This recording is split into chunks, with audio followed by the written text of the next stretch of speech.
There are a few things that are common pitfalls for people. One of them is the menu bar. When you're on a PC, the menu bar is located directly above the application, wherever the application window may be. In a Mac, it depends on where you select. So selecting my text editor, I get text options, no matter where the application window is, at the top of the screen. And when I select my Chrome browser, you can see Chrome ends up being the menu bar at the top. If I select the background, I get Finder as the menu bar. So depending on what window is selected, the menu bar changes. Next is the search bar. On a Windows machine, search is located in the bottom left. On Mac, search is located using this magnifying glass in the top right. Date, time, and other applications that are running in the background on Windows are located in the bottom right, and on Mac, it's the top right.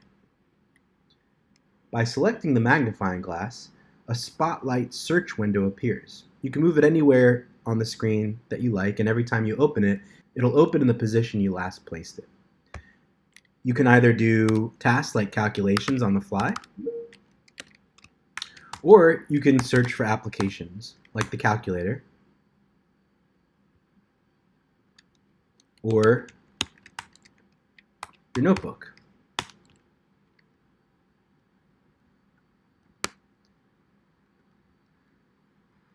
You can also search for files across your whole computer, like my README files, for instance.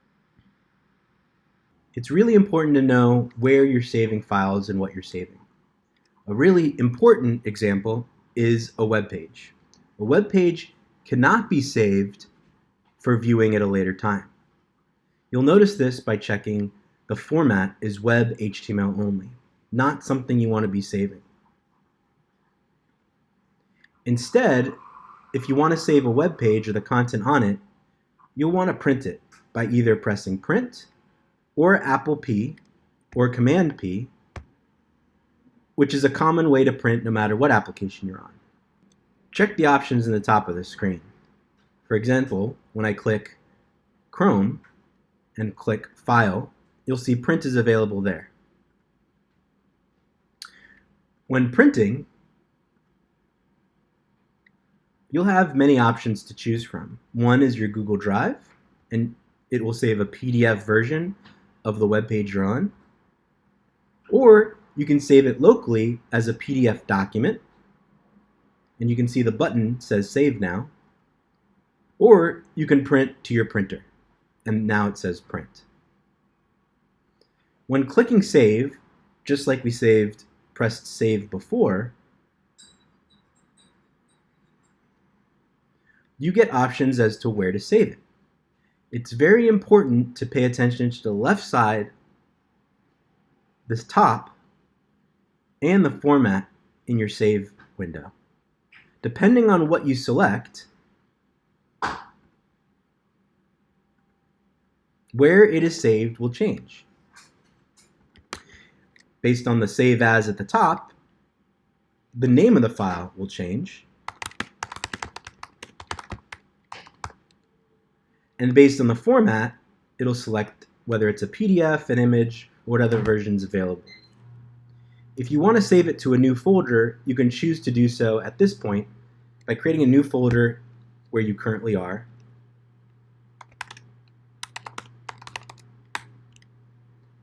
And then choosing that as the folder you want to save to. Here, My Web Files.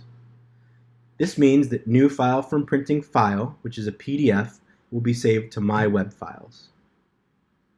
Then I'll click Save. Now you can see My Web Files is on my desktop,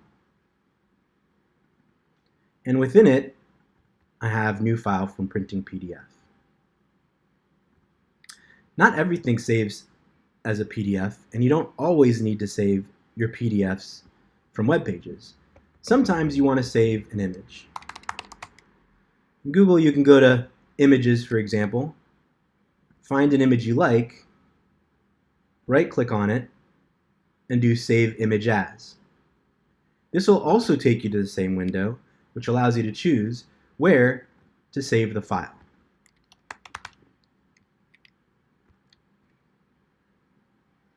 Anytime you download something directly from a website, It'll show here the progress of the download. This doesn't mean it exists in this area, it just means that it's completed the download. You can then click the chevron, press Show in Finder, and see where it was placed. If set up correctly, you'll see exactly where the file is in its full path from the hard drive to the users folder, to my folder, to the desktop folder, to my web files folder in the desktop, and then finally photo. You can move your files after saving anywhere you'd like. Once you open a Finder window and find the file you like, you can move it to the desktop by just dragging it to the desktop, or you can move it to any folder you select in the Finder window.